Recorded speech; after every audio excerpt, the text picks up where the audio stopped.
Alright, we're continuing to work with Mr. Squirrel here. So I'm going to go up to image size, and we can see from the image data here that I have a 1200 pixel by 800 pixel image, or 12 by 8 inches at 100 pixels per inch. I'm just going to go quickly over what some of these do. I very seldom turn off scale styles. If you leave your mouse over it, it'll just say exactly what it does. It says scale affects proportionally. Oop, gotta go back to that. Come on. Scale affects proportionally when image is resized. So I guess I gather it moves the effects that you've applied to the problem or the picture as well. I never turn it off. It's these two I'm really interested in. Constraining proportions and resampling image. So if I take this image right now and I up the resolution to 200, you'll notice the pixel size up here changes, the width does not. So those dimensions are constrained. I hit OK, and lo and behold, my image looks like it got bigger. Now what it's doing, let me find image size here, is down here this resample image. The computer or the software is actually figuring out what information to put in between the little pixels that it's missing. So when I say increase the resolution, I'm not actually adding any information, or at least any of the original information. I'm kind of sampling and doing kind of a color map to fill in all the gaps in between the actual information I have. So I could put this up to whatever number I want, and it's just going to make a ginormous file, and it's not going to actually be adding any more accurate information. So if I hit OK here, this is going to blow up really large, but you can still see my mouse or my squirrel here is still kind of pixelated. It's not sharp. If I go all the way back to the original I had and I zoom in on that,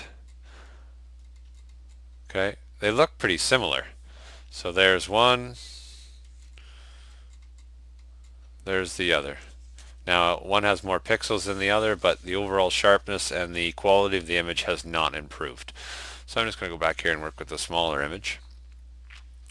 So when you're playing with file size or image size, if you turn on, here, I'm going to do this right now. I'm going to turn this up to 100 again, and because I'm resampling, it fills in all the missing pieces, and that's just a small jump, so that's not really a big deal. I don't notice it that much. I get a rough pixel size or file size up here. It's around 2.75 megabytes, roughly. There's some other things that go into that. If I turn off resample, and this is kind of neat, if I crank this up to 200, watch what happens to the width and height of the document. I halved it. So by doubling the resolution, I half the actual image size, the physical size.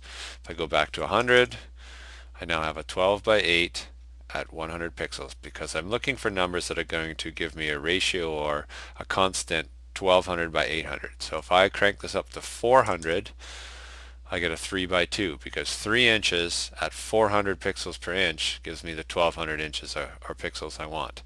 That's just a little bit of math for you. So I'm going to cancel this and go back in.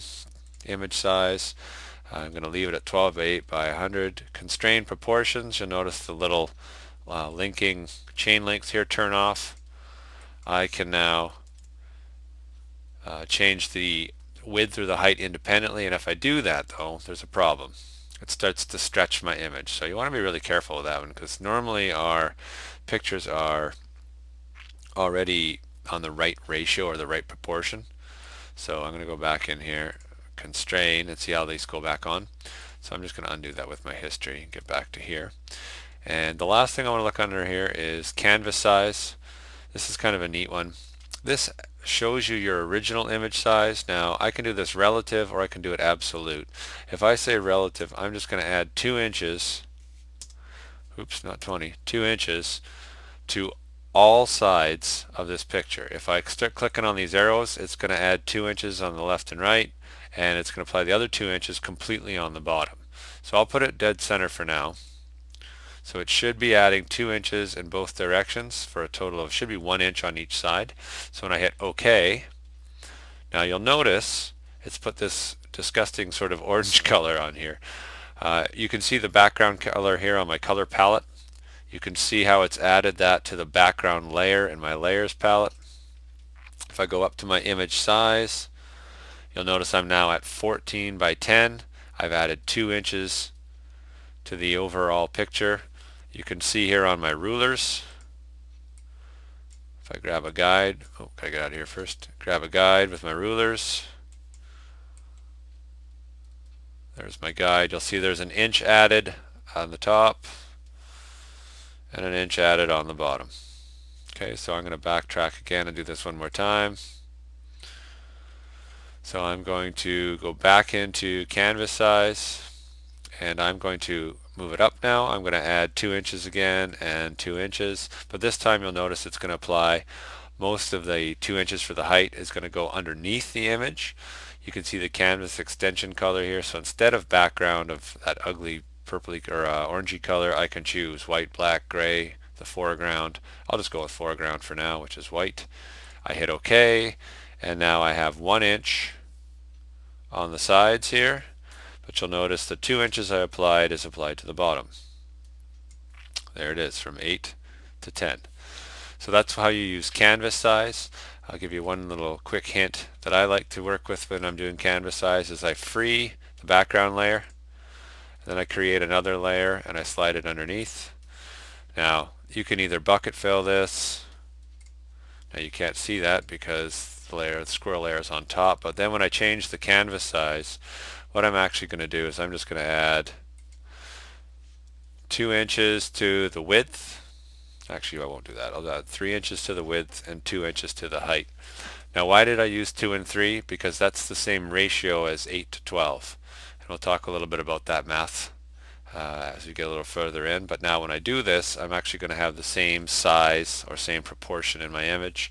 You'll notice it's blank.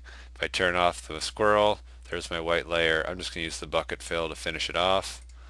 Now it looks like I have a nice photograph, matted, looking kind of pretty. And something we're going to look at down the road, when I right click on this squirrel layer here, is blending options. These are called layer styles, and you can turn on a drop shadow. And I haven't done this in class yet, so if you're watching this in class you haven't seen this before. And I can just turn these on and start playing with them. This will probably be 2 weeks from now, and that's not the direction I want, but it gives you a little idea of how you can make a floating image. And we'll go size. Oop, way too much. I'll back this up a little bit and I'll back the distance off. So there we are.